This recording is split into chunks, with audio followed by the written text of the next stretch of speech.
ಭಾರತದ ಪ್ರಜೆಗಳಾದ ನಾವು ಭಾರತದ ಪ್ರಜೆಗಳಾದ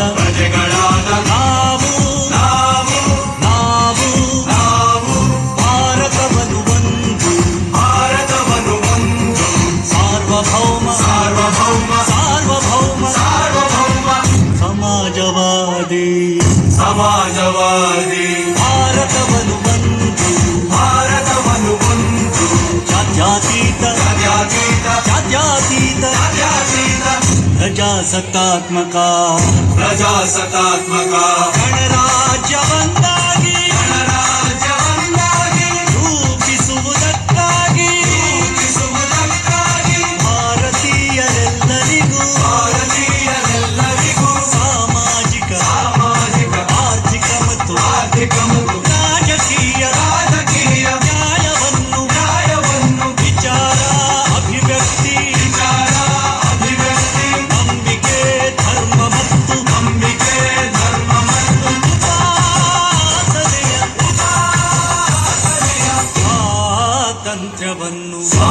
ಸ್ವಾತಂತ್ರ್ಯವನ್ನು ಸ್ಥಾನಮಾನ ಮತ್ತು ಅವಕಾಶಗಳ ಸಮತೆ ದೊರೆಯುವಂತೆ ಮಾಡಲು ವ್ಯಕ್ತಿ ಗೌರವ ದೇಶದ ಏಕತೆ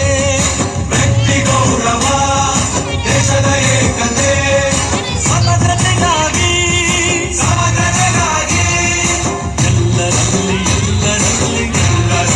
ಎಲ್ಲರಲ್ಲಿ ಭ್ರಾತೃತ್ವ ಭಾವವನ್ನು ಮೂಡಿಸುವುದಕ್ಕಾಗಿ ಸಂಕಲ್ಪ ಮಾಡಿ ನಮ್ಮ ಸಂವಿಧಾನ ಸಭೆಯಲ್ಲಿ 1949 ನವೆಂಬರ್ ತಿಂಗಳ 26ನೇ ದಿನ ಈ ಸಂವಿಧಾನವನ್ನು